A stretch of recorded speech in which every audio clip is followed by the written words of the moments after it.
What's up people, I like all your faces. Today we're talking camera basics and what you need to know to get off that auto mode, switch to manual and have complete control over your photos. We're going to dive into the three fundamentals of photography, which are shutter speed, aperture and ISO, keeping it simple but showing you how these three complement each other, have their own unique effects and how you can use them to your advantage.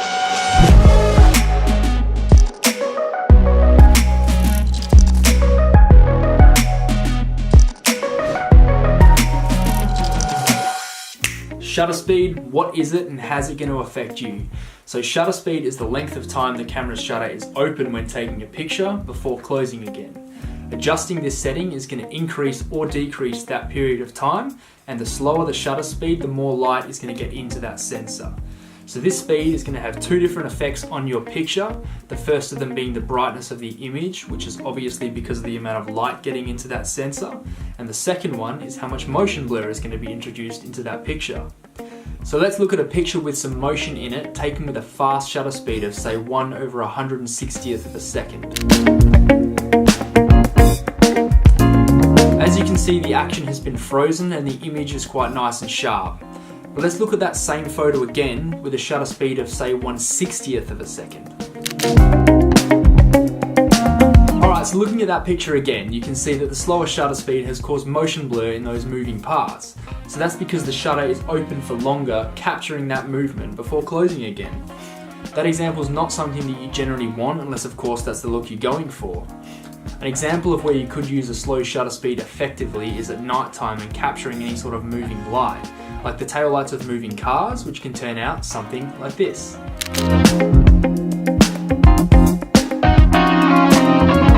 So this is called long exposure. Now that's a skill to learn in itself, and I'm going to do a video on that soon and the settings you need to take photos like that. But it's a good example of how you can use that shutter speed setting to create something that really stands out. So as I mentioned, the first effect of the shutter speed is going to be the brightness of your image, which is because of the amount of light getting into that sensor. So in order to compensate for this, it brings us to our next fundamental or setting on the camera that you need to understand, which is called aperture.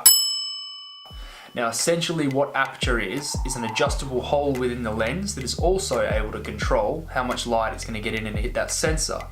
So the best way to think of this is to think of the pupils in your eyes that expand in a dark situation to let more light in, or shrink in a bright situation to limit that light getting in. The aperture setting is usually displayed as a number between 1.2 and 22 and usually has the letter F before it. So a medium aperture on your camera would be something like f9. Where this gets confusing though is that the smaller the number, the larger the aperture actually is. So an aperture of say f2.8 is really large and will let in a ton of light.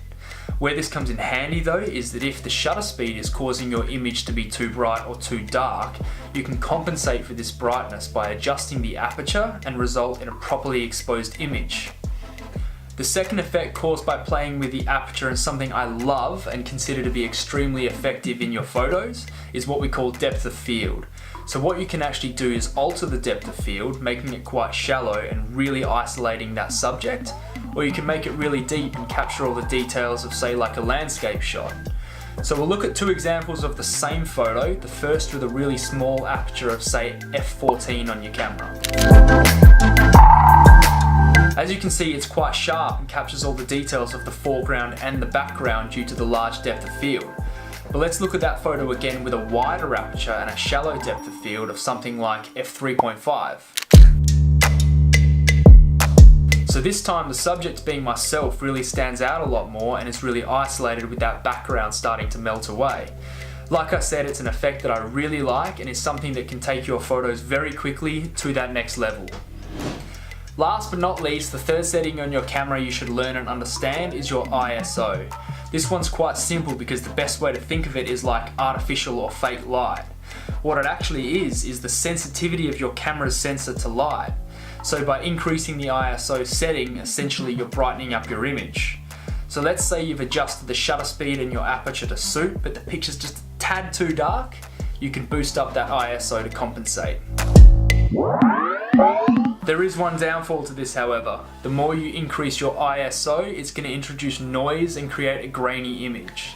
So there are some cameras that are better in low light than others, but basically you want to keep this setting as low as possible to make sure that image stays nice and clean. Alright, just to sum up quickly, shutter speed, aperture and ISO used together can give you complete control over how you want your photos to turn out, rather than letting the camera do all that work for you in auto.